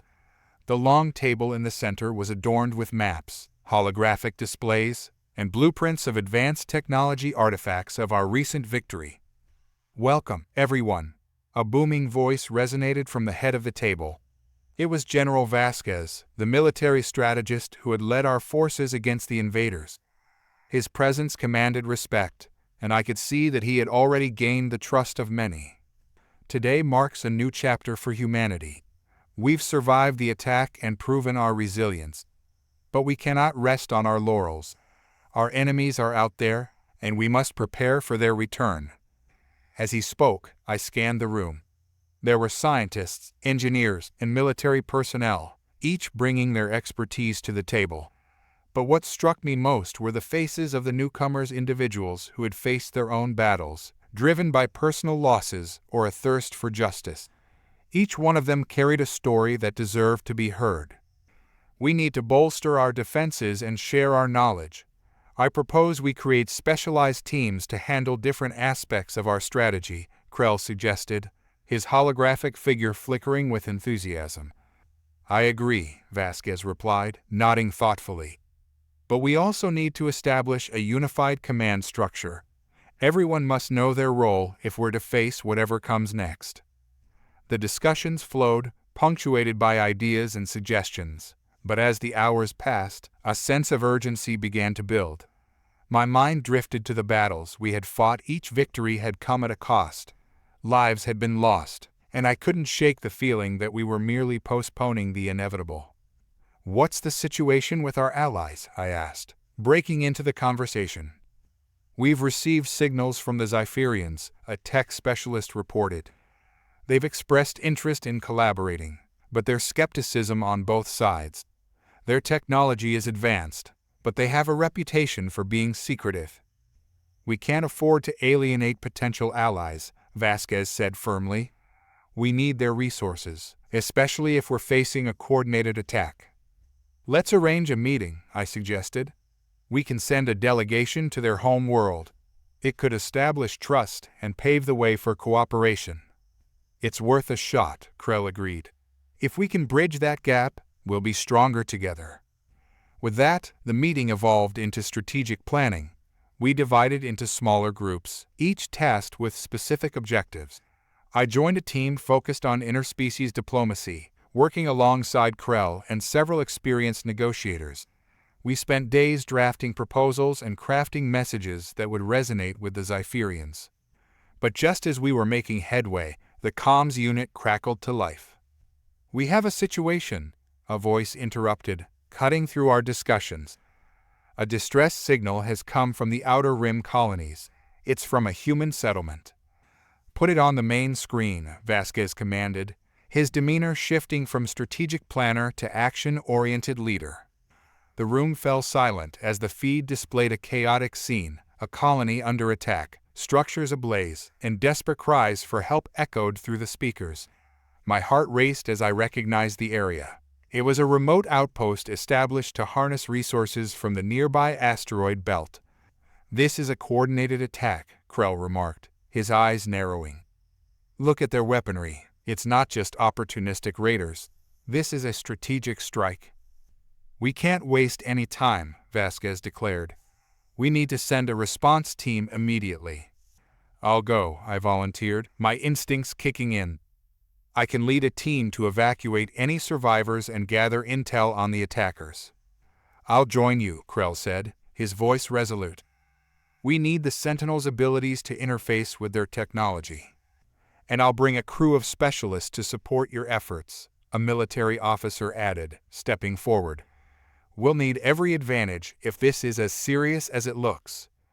With our roles decided, the atmosphere shifted from anxious uncertainty to focused determination.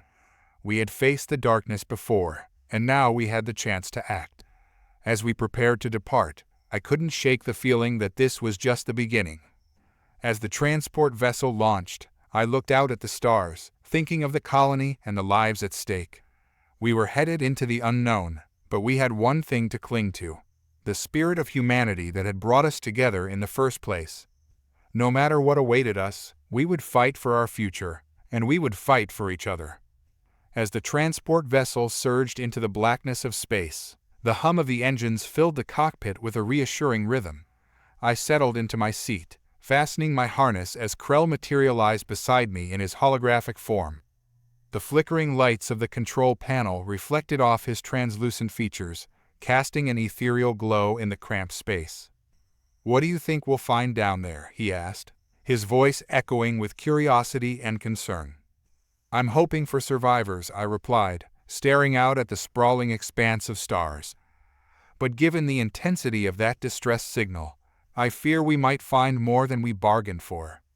"It's likely an organized raid," Krell pointed out. "If they've targeted the Outer Rim colonies, it suggests a deeper strategy. Perhaps a show of power from those who seek to challenge the coalition." "Then we need to move quickly," I said, turning to focus on the flight path ahead. "Every second counts." The journey was tense, the vastness of space amplifying the gravity of our mission. As we entered the vicinity of the colony, I could see the asteroid belt surrounding it, shimmering like a sea of diamonds. But the beauty of the cosmos was marred by the dark plume of smoke rising from the colony's central complex. "We're picking up signals from the colony," the pilot said, her fingers dancing across the console.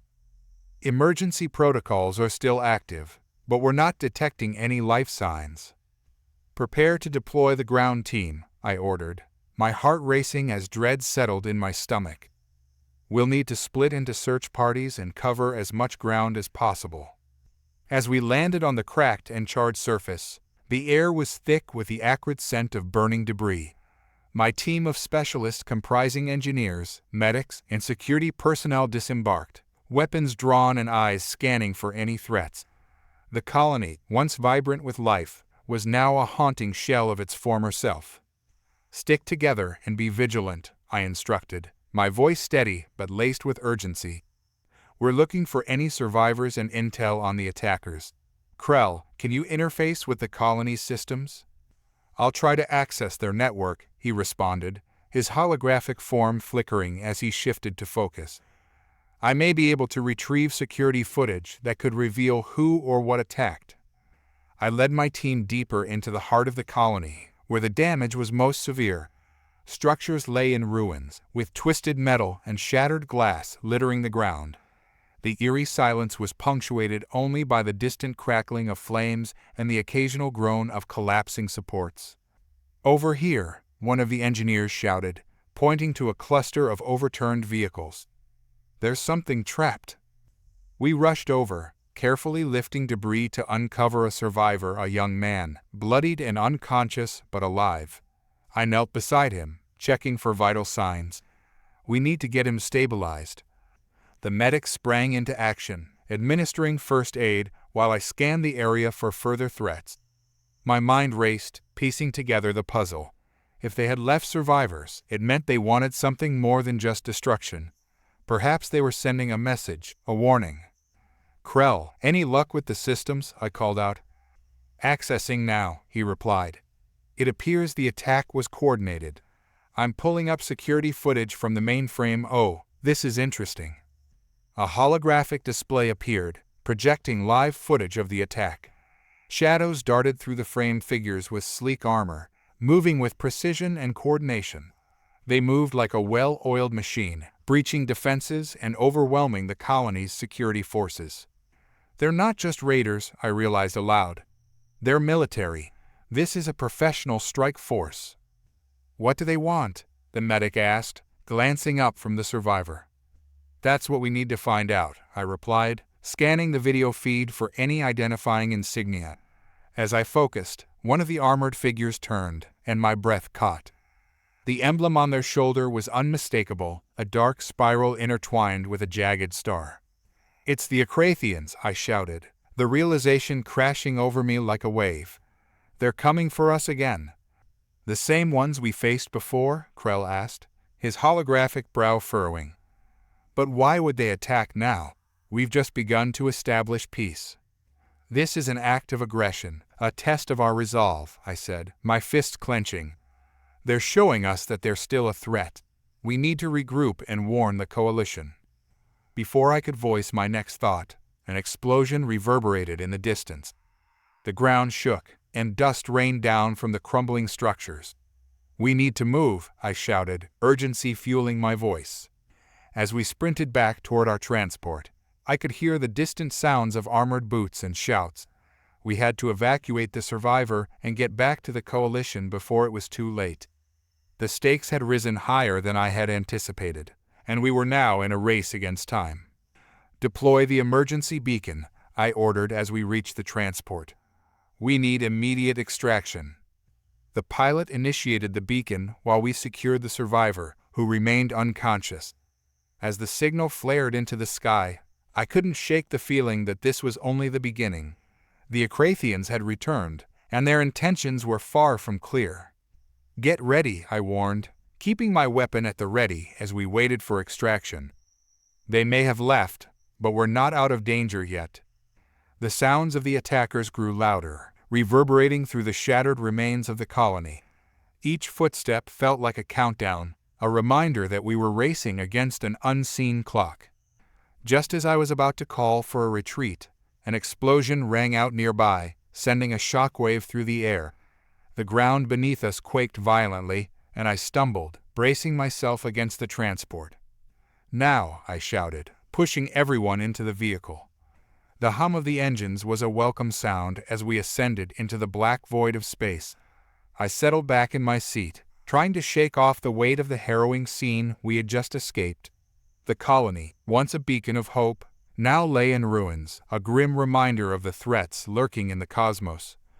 Krell, have you managed to decipher any more from the footage? I asked, glancing at the holographic display flickering to life beside me. I'm running analyses on the data now, Krell replied, his form shimmering as he focused on the myriad of information flooding in. There's a pattern emerging in their movements. They're using advanced tactics that suggest a level of training beyond that of typical raiders. They may have even utilized the colony's own security systems against them. Then we're dealing with more than just brute force. They're strategists, I murmured, feeling a chill creep down my spine. We need to alert the coalition command. This is a serious escalation. The pilot, a seasoned veteran named Torres, turned her gaze toward me, her brow furrowed in thought. If they're back, it means they're not afraid of retaliation. They might have allies or resources we don't know about. Or they're betting on our complacency, I countered, leaning forward. We've enjoyed a relative peace for too long. The coalition has been distracted with expansion efforts, while the Akrathians have been lurking in the shadows, waiting for their chance. What's our plan when we reach Coalition HQ? Torres asked, her tone serious. We need a unified strategy if we're to confront them head-on. We must present the evidence we gathered, I stated firmly. The footage, the survivor, everything. It's vital we rally the coalition's forces and prepare for a counteroffensive. We cannot afford to underestimate them again. As we broke through the atmosphere and entered the depths of space, the cockpit filled with the familiar sight of stars streaking past us. The transport systems hummed softly, and I felt a surge of determination coursing through me. The coalition was vast, composed of countless species and factions, but we needed to unite against this common threat. Krell, I need you to prioritize that footage. Prepare a briefing for the coalition leaders as soon as we arrive. Understood, he replied, his form flickering as he worked. I'll ensure the data is clear and concise. This is critical if we're to gain their support." The journey felt endless, each moment stretching as we raced against time. My thoughts drifted back to the survivor we had rescued, a reminder that there were lives hanging in the balance. I couldn't shake the feeling that the Akrathians would strike again if we didn't act swiftly. "How long until we reach Coalition HQ?" I asked, breaking the heavy silence. "Approximately 20 minutes, Torres replied, glancing at the navigation console. "We should be prepared for a swift debrief. The Council will want to know everything." As we closed the distance, I mentally prepared myself for the gathering of the Coalition leaders. This wasn't just about a single colony. It was about the very future of our alliance. The Akrathians had made their intentions clear, and it was time to rally the forces of Earth and our allies. When we finally docked at Coalition HQ, a wave of familiarity washed over me. The sprawling space station buzzed with activity, and the sight of representatives from various races and worlds reminded me of the strength in our diversity. I stepped off the transport, Krell's holographic form materializing beside me as we navigated the corridors filled with the chatter of interstellar diplomacy. "This way," I instructed, leading the team toward the central assembly chamber. "We need to present our findings immediately." As we entered the chamber, the atmosphere shifted. The leaders of the Coalition, an array of species from across the galaxy, were already seated, their expressions a mix of curiosity and concern. I took a deep breath, ready to lay out the grim details of our recent encounter. "Esteemed leaders," I began, stepping forward. "We have just returned from the devastated colony of Atron 7. The Akrathians have launched a coordinated attack, leaving destruction in their wake. We have vital intelligence that requires your immediate attention." The murmurs in the room quieted as I gestured for Krell to activate the display. The footage we had gathered flickered to life on the large screen, showing the chaotic scenes of the attack. I saw the faces of my fellow leaders tense as they watched, realization dawning on them. "This is not merely an act of piracy," I continued, my voice steady. "This is a calculated maneuver designed to undermine our coalition. They are testing our resolve, and we cannot afford to respond with hesitation." "What do you propose, Captain?" a burly, insectoid representative from the Zyrak Alliance asked, his multifaceted eyes narrowing. "We must form a united front," I replied, the weight of their expectations pressing down on me. "I recommend deploying reconnaissance teams to the outer colonies to assess the situation and gather more intelligence. We also need to bolster our defenses and prepare for potential further incursions." "But what if we strike back?" a sleek, feline ambassador from the Rith Consortium interjected. "Show them that we will not stand for these attacks." "A retaliation without strategy could escalate tensions further," Krell cautioned, his voice ringing with authority. "We must act with precision, not anger. It's vital we gather as much intelligence as possible before deciding our next move." The room buzzed with heated discussions, and I could see the leaders weighing their options. The divisions within the coalition were palpable, but I refused to let despair take hold. We needed to find common ground, and fast. "I understand your concerns, but if we do nothing, we risk emboldening the Akrathians." I stepped forward again, feeling a surge of conviction. The lives of our people are at stake. If we do not act decisively, we could face a war that could shatter our alliance for good. "What about the survivor you rescued?" another leader asked, a deep frown on his reptilian face. "He could provide valuable insight into their tactics and motivations." "Yes," I replied. "We have him in medical care. Once he's stable, I'll bring him to testify before the Council. His perspective could prove invaluable." "I believe we should approve Captain Miles' proposal," the Zyrak leader said, nodding slowly. "We need to demonstrate strength while gathering intelligence." One by one, the leaders began to voice their agreement, and the atmosphere shifted from one of uncertainty to purpose. The coalition was beginning to unite, and I felt a surge of hope in the face of adversity. "Then it's decided," I stated, my heart racing. "We'll coordinate reconnaissance missions, strengthen our defenses, and prepare to confront the Akrathians should they strike again. We stand united, and we will protect our worlds. As the council members began to discuss the logistics, I stepped back, allowing Krell to handle the details. For the first time since we had left Atron 7, I felt a sense of momentum building. The coalition was ready to act, and together, we would face the Akrathian threat head-on. The next few days were a whirlwind of preparation and strategy sessions.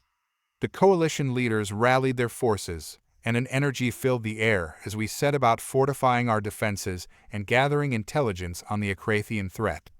I found myself engulfed in meetings, briefings, and endless tactical discussions, my mind racing to keep up with the developments.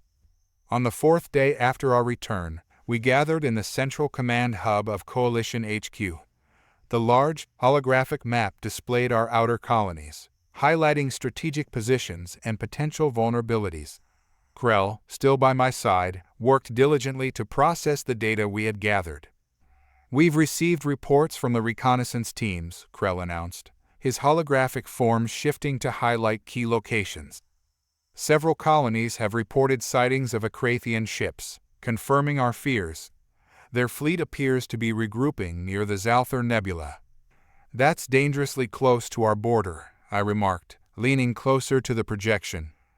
"If they're planning another attack, we need to intercept them before they reach the colonies."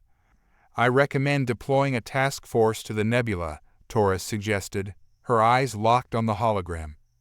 "We can gather intelligence and prepare for any potential incursion." "But how do we proceed without revealing our presence?" I countered, rubbing my chin in thought. "The nebula's dense gases could mask our approach, but we need to be careful. An open confrontation could escalate into a full-blown conflict."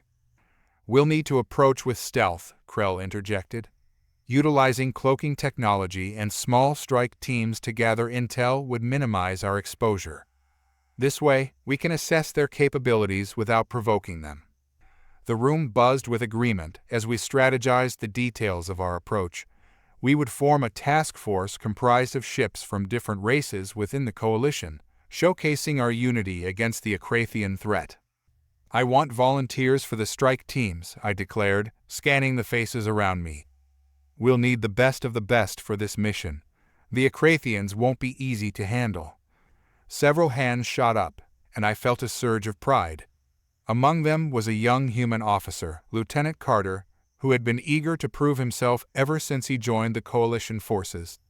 His enthusiasm was contagious, and I saw potential in him that reminded me of my own early days in the fleet. "I'll lead one of the team, Captain," he said, determination gleaming in his eyes. "I know I can contribute to this mission." "You'll have your chance, Lieutenant," I replied, nodding. "But remember, caution is our priority. We need to gather information first, not engage in direct combat unless necessary." As the planning session continued, I felt a sense of hope building. The coalition was moving forward, united in purpose. The Akrathians had made their move, and we were ready to respond. A few days later, we stood at the edge of the Zalthar Nebula, the swirling clouds of gas and dust forming a chaotic barrier. The task force, composed of ships from various races, was in position, their cloaking technology engaged and ready for stealth operations. My heart raced with anticipation as I surveyed the fleet from the command deck of my ship, the Horizon's Dawn.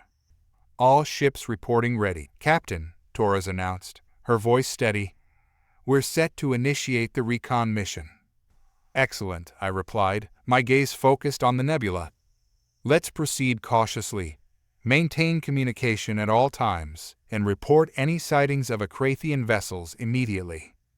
As we glided into the nebula, the ship's sensors strained to pierce the thick gases swirling around us. The moment was tense, each creak of the ship echoing in the silence. I could sense the tension in the crew. The uncertainty of what lay ahead weighed heavily on us all. "Krell, can you enhance our sensor range?" I asked, glancing at my friend. "Already on it, Captain," he replied, fingers dancing over the control panel. "I'm compensating for the interference. Let's hope we can pick up something useful." Minutes stretched into hours as we navigated deeper into the nebula. The shimmering colors swirled around us, creating an almost hypnotic effect, but my focus remained sharp. "Captain, I'm picking up faint signals on the long-range scanners," Krell said, breaking the silence. "It appears to be a Krathian communication." "Can you decipher it?" I asked, my heart racing. "It's fragmented, but it appears they're coordinating movements among several vessels," Krell replied, his voice steady. "They're preparing for an offensive, but we need to gather more to confirm their intentions." "Torres, redirect us toward the source of the signal. Let's see if we can pinpoint their location," I commanded, feeling a rush of adrenaline. As we veered toward the signal, the tension among the crew heightened. Every minute felt like an eternity, and I knew that the success of our mission hinged on our ability to gather vital information without drawing attention. Suddenly, the sensors began to blare alarms. "Captain, a Krathian vessel's detected," Krell shouted, urgency in his tone. "They're moving in formation, and it looks like they're heading toward one of our colonies. Initiate emergency protocols. All ships, prepare to engage," I barked, adrenaline surging through me. "But we're not ready for a full-on battle," Torres protested, gripping the controls. "We should retreat and gather more intel." "We can't let them reach the colony. It's now or never," I yelled, my voice cutting through the chaos. "I'm raising shields and powering weapons," Torres replied, her face set in determination. "All ships, prepare for engagement," I commanded. "Let's show them the strength of the coalition." The horizon's dawn roared to life as our fleet charged toward the Krathian formation. I could feel the ship's engines hum beneath my feet, propelling us into the thick of battle. The nebulous swirling gases formed an eerie backdrop as the Krathian ships emerged, their sleek, predatory shapes cutting through the clouds like sharks through water. "All ships in formation," Torres called out from her station. "Weapons primed. Awaiting your orders, Captain." "We need to hit them hard and fast," I said, my mind racing through our tactical options. "Target their command vessel first. If we can disable it, the rest of their fleet might falter." "Understood," she responded, her hands moving deftly over the controls. "Targeting the lead vessel now." Through the viewport, I could see the Krathian flagship, a massive, menacing ship bristling with weaponry. Its hull shimmered in the nebula's light, reflecting the harsh reality of the conflict we were about to enter. My pulse quickened as our fleet closed the distance. "Krell, how are the shields holding?" I asked, turning to my friend, whose expression was unusually tense. "Shields are at full strength, Captain, but the Krathian weapons are potent. We can't underestimate them," Krell replied, his voice steady but concerned. "We'll need to maintain evasive maneuvers to minimize damage." "Noted," I said, focusing on the task at hand. "All ships, open fire." In an instant, the darkness of the nebula was lit up by the blazing arcs of energy weapons. Our ships unleashed a barrage of fire toward the Krathian fleet, and I could feel the tension ripple through the command deck as we watched for the enemy's response. The Krathians were quick to retaliate. Their ships fired back with deadly precision, and the horizon's dawn shook violently as enemy rounds slammed into our shields. "Shields holding at 70%, Krell reported, his hands flying over the controls to maintain our defenses. "They're concentrating fire on us. We're the primary target." "They know who we are," I muttered under my breath. "They want to take down the coalition flagship first." "We won't let them," Torres growled, her eyes locked on the tactical display. "Firing torpedoes. Let's give them something to remember." I watched as our torpedoes streaked through the void, weaving through the enemy fire before striking the Krathian flagship. The explosion was spectacular, the ship's shields flaring as they struggled to absorb the impact. But the Krathians were relentless. Their ships surged forward, pushing through our line with brutal efficiency. I could see their formation shifting, attempting to encircle us. "They're adapting," I said, gritting my teeth. "We need to break their line before they cut us off. All ships, focus fire on their right flank. Push through." The coalition fleet responded in kind, concentrating their firepower on the enemy's vulnerable side. For a moment, the tide of battle seemed to shift in our favor. One of the Akrathian ships broke apart under the onslaught, debris scattering across the battlefield. But then, something unexpected happened. "Captain, incoming transmission from the Akrathian flagship," Krell said, his brow furrowed in confusion. "They're hailing us." "What?" I said, taken aback. "Patch it through. Let's see what they have to say." The image of the Akrathian commander appeared on the screen. His reptilian features were sharp, his scales glistening in the dim light of his bridge. His expression was one of cold determination, but there was something else in his eyes, something that gave me pause. "Human," he hissed, his voice dripping with disdain. "You fight well, but your efforts are futile. Surrender now, and we may spare your colonies." "Not a chance," I replied, my voice firm. "We know what you're planning. You won't get away with it." The Akrathian commander's eyes narrowed, but then, to my surprise, he smiled a slow, menacing grin. "Ah, so you think you know our plans, do you?" he said, his voice laced with mockery. "But you're mistaken, human. This battle is just a distraction. The real attack is happening elsewhere. Even now, your precious Earth is in grave danger." My blood ran cold at his words. "What are you talking about?" "While you waste your strength here, our true forces are preparing to strike at the heart of your pathetic coalition," the commander sneered. "Your Earth will fall, and when it does, your so-called alliance will crumble." "You're bluffing," I said, though doubt gnawed at the edges of my mind. "Am I?" The Akrathian commander chuckled darkly. "It's already begun. Soon, you'll hear the screams of your people as they beg for mercy. But by then, it will be too late." The transmission cut off abruptly, leaving a tense silence in its wake. I stared at the empty screen, my mind racing. "Could he be telling the truth?" Taurus asked, her voice tinged with uncertainty. "It's possible," I said, my heart pounding in my chest. "If they're attacking Earth directly, we need to know. Krell, get me a secure channel to Earth's Defense Command. We need to confirm this immediately." Krell worked quickly, but the minutes felt like hours as we waited for a response.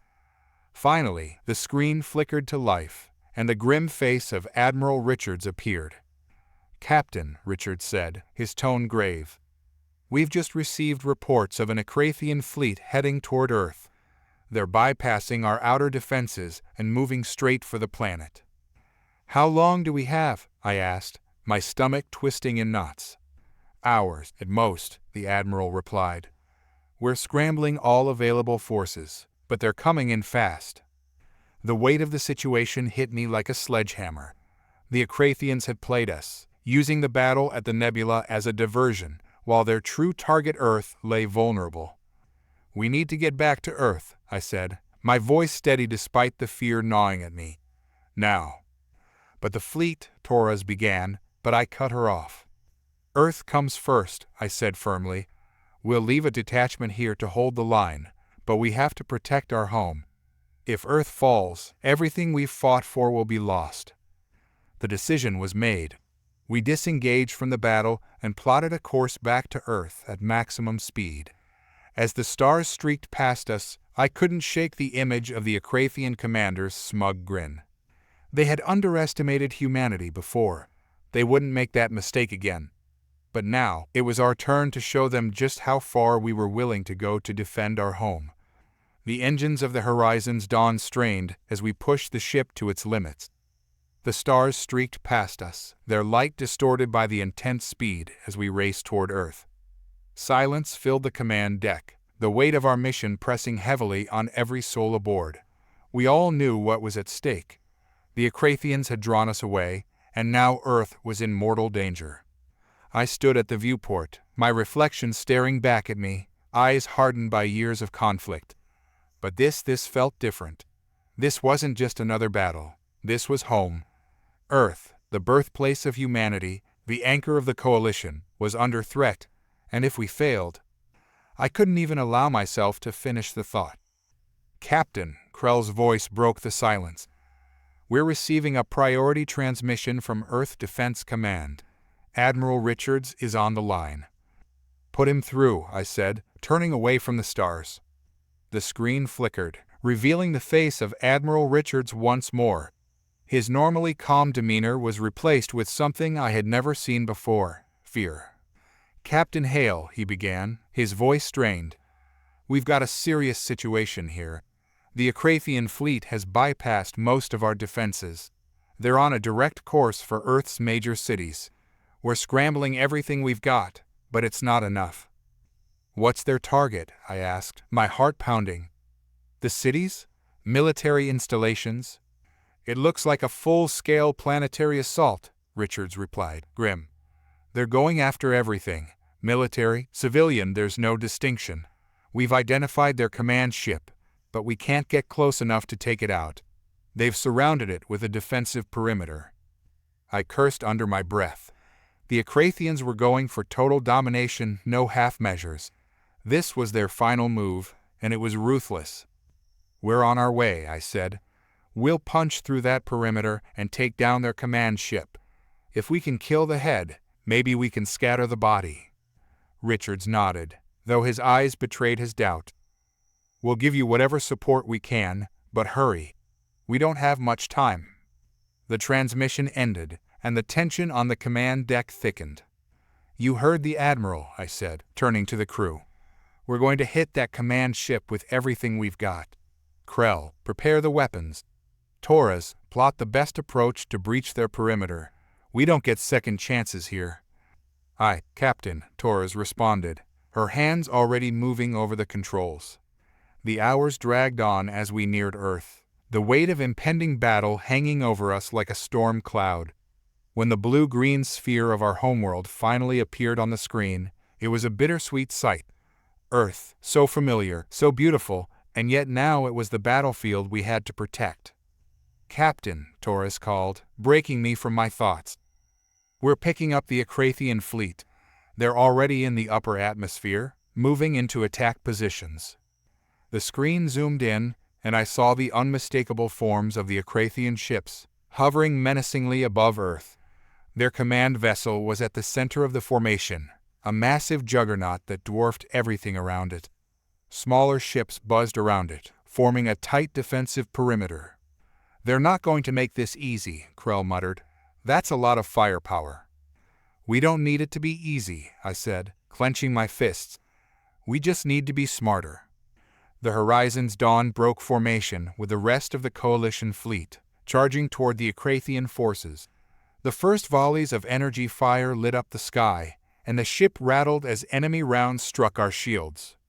"Shields at 60%, Krell shouted over the commotion. "Maintain course," I ordered. "We've got to get closer to that command ship." Torres maneuvered the ship with expert precision, dodging enemy fire as we barreled toward the heart of the Akrathian formation. The defensive perimeter around their command ship tightened, but I wasn't about to let that stop us. "Prepare for evasive maneuvers," I shouted. "We're going in hot." "Krell, on my mark, I want a full power surge to the forward shields. We need to punch through their defenses." "Understood, Captain," Krell responded, his fingers hovering over the controls. The Akrathian ships closed in around us, their weapons glowing ominously as they prepared to fire. I could feel the tension in the air, the crew bracing for impact, and then, "Now," I shouted. Krell slammed his hand down on the console, and the Horizon's Dawn surged forward, the forward shields blazing as they absorbed the brunt of the enemy fire. The ship rattled violently, but we pressed on, charging toward the command vessel with everything we had. "We're through," Torres shouted, her voice filled with triumph. But there was no time to celebrate. The Akrathian command ship loomed ahead, its massive guns swiveling toward us. I could feel the weight of its presence like a predator watching its prey. "Krell, target their command bridge," I said, my voice calm despite the chaos. "We take that out, and it's over." Krell nodded, his fingers flying over the controls.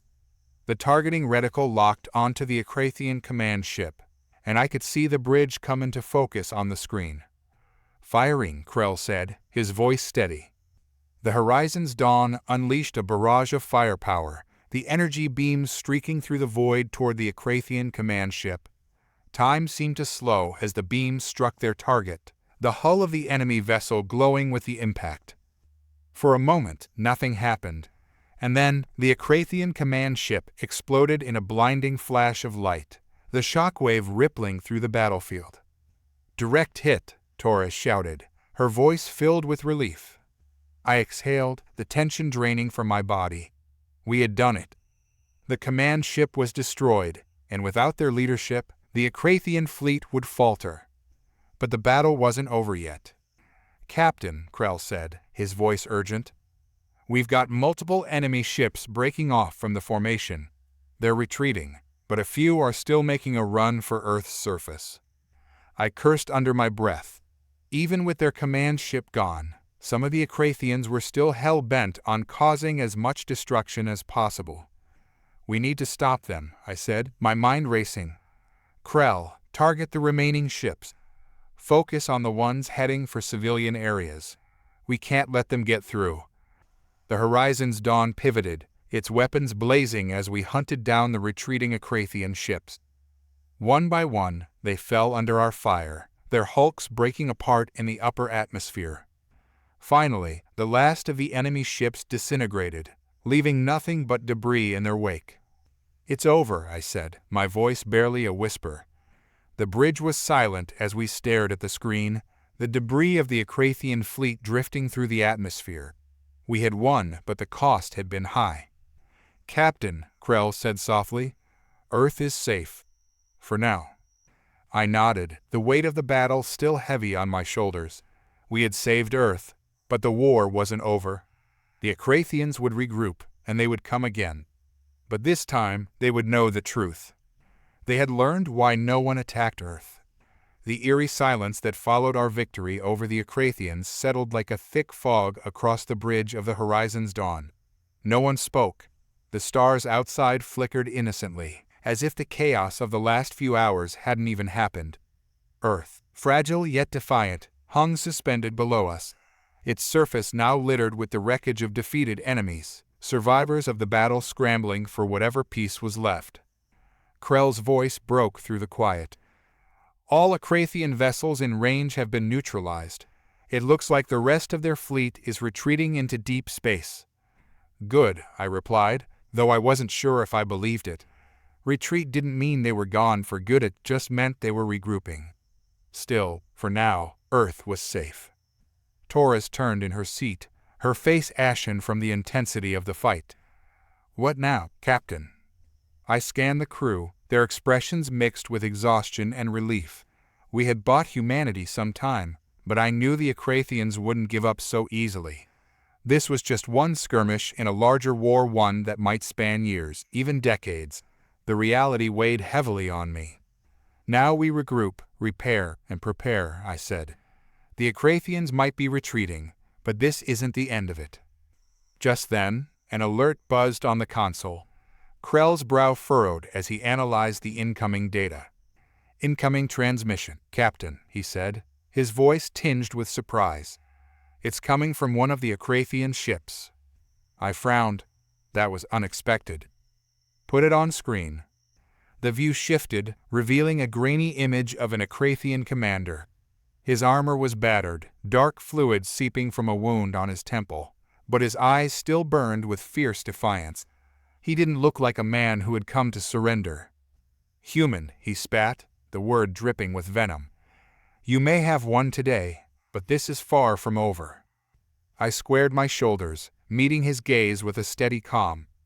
"You've lost your fleet. Your command ship is destroyed.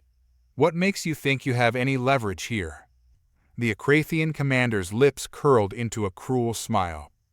"Because we know your secret, human. We know why no one attacks Earth." A chill ran down my spine, but I kept my expression neutral. "Enlighten me." His smile widened. "You think your strength comes from resilience, from ingenuity, but you've always known there's more to it. You've been hiding it, even from yourselves. Earth, your cursed planet, is a death world, and the universe is just beginning to understand why." The bridge fell silent as his words sank in. The term Death World was often used to describe planets that were exceptionally hostile to life, but Earth had never been officially classified as one. We had faced challenges, natural disasters, disease, conflict, but we had always survived. Still, something in his tone suggested he wasn't just talking about Earth's natural dangers. "What are you getting at?" I asked, my voice low. The Akrathian commander leaned closer to the screen, his eyes narrowing. "We know what's hidden beneath your surface, human. There are forces at play on your world that even you don't fully comprehend. You've barely scratched the surface of its true power." I exchanged a glance with Krell, who looked as puzzled as I felt. What was this alien talking about? Hidden forces. "You're bluffing," I said, though doubt gnawed at me. The commander laughed, a harsh, grating sound. "Bluffing? No. We've seen it. Our scientists have studied the data. The energy signatures, the anomalies. Earth is more than just a death world.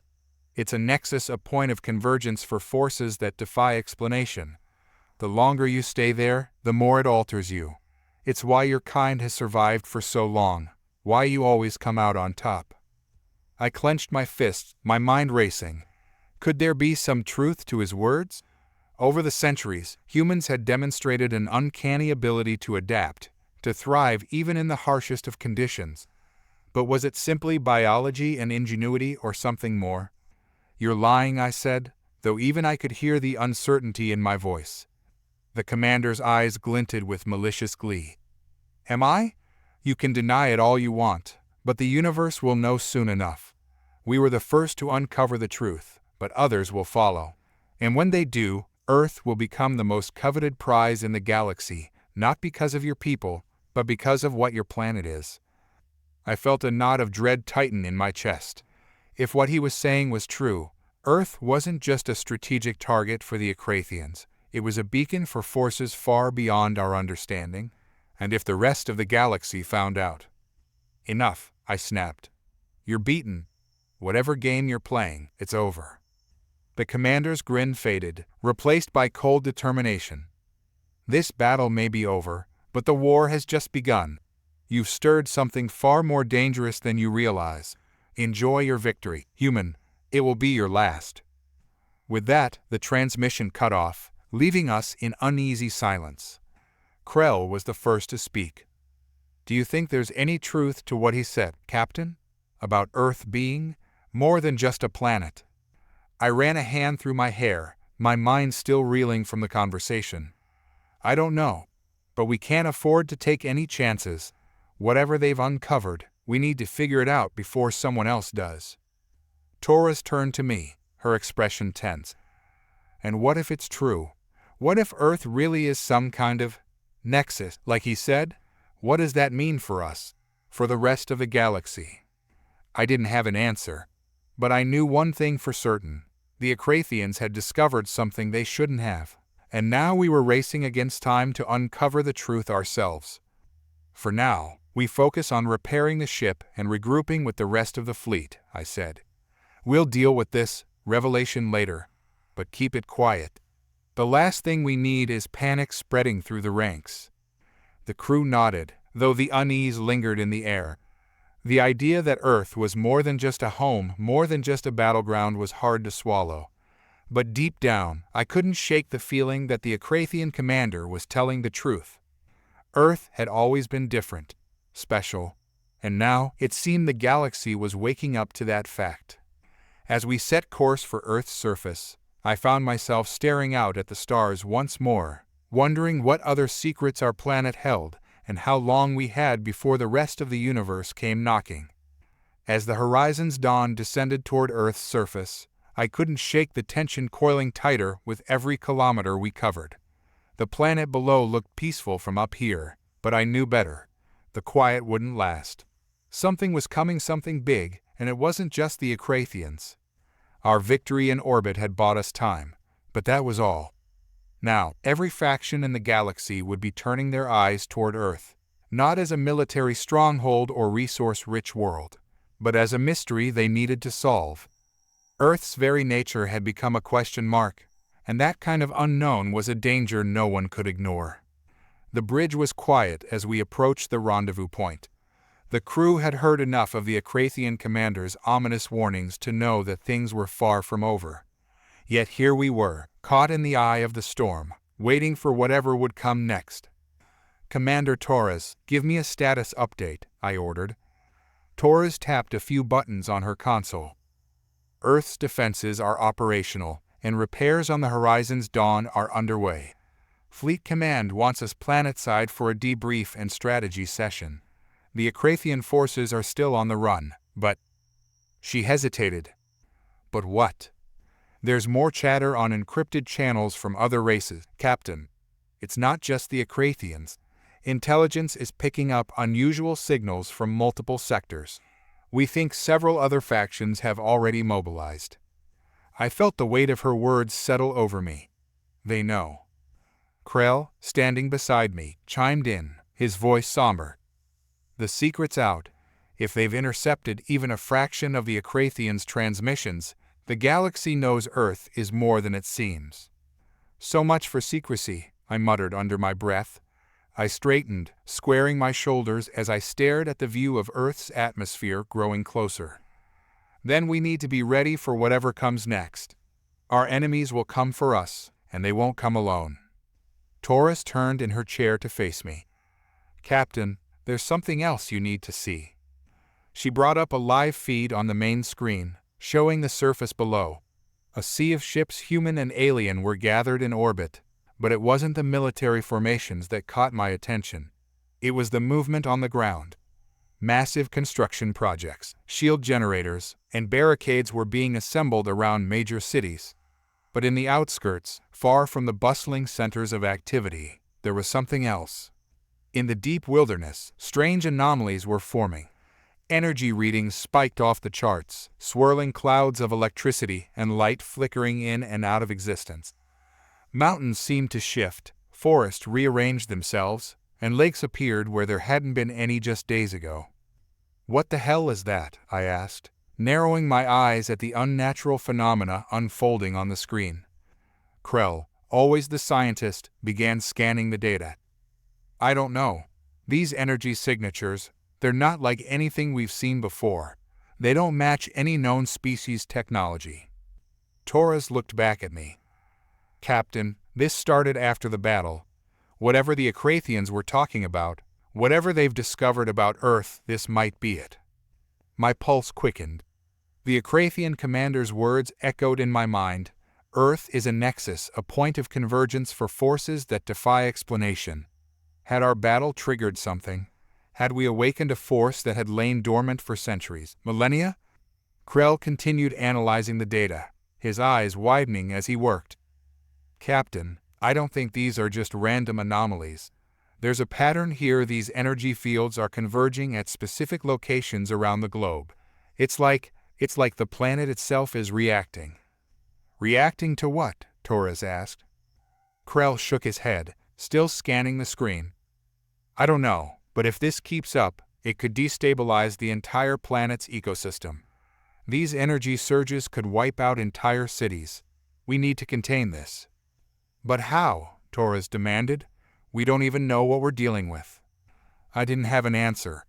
All I knew was that Earth had just become the most dangerous place in the galaxy, and not just because of its people. "Get me a direct line to High Command," I ordered, my voice steady despite the chaos unraveling around us. "We need a planet-wide lockdown. Whatever's happening, we can't let it spiral out of control." Before Torres could respond, a new alert sounded louder and more urgent. I whipped around to face the main display. It wasn't another anomaly. Multiple incoming signatures. "Captain," Krell shouted. "A fleet, larger than anything we've seen before. They're on a direct course for Earth." I cursed under my breath.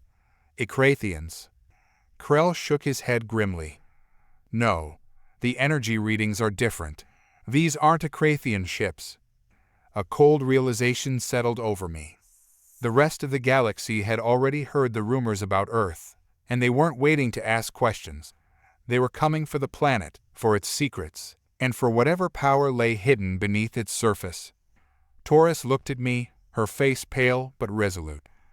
Captain, what do we do? For a moment, I stood there, staring at the endless void of space as alien warships approached in waves. But then, the fear lifted, replaced by something else. Something deeper. Humanity had faced the unknown before, and we had always risen to the occasion. This would be no different. "We fight," I said, my voice hard as steel. "We hold the line. Earth has survived countless threats, and we're not about to roll over now." Taurus nodded, her fingers already flying over the controls to prepare for the inevitable battle. Krell stepped closer, his voice low. "And if they find out what Earth really is, Captain? If they unleash whatever's beneath the surface?" I met his gaze. "Then we make sure it's unleashed on our terms, not theirs." The ship shuddered as the incoming fleet entered firing range. Explosions rippled across the darkness, bright and terrible. The ground beneath Earth's cities trembled as the strange anomalies intensified. But in the face of it all, I felt a calm settle over me. The galaxy might finally know why no one attacked Earth, but it was about to learn something far more important. No one survived it.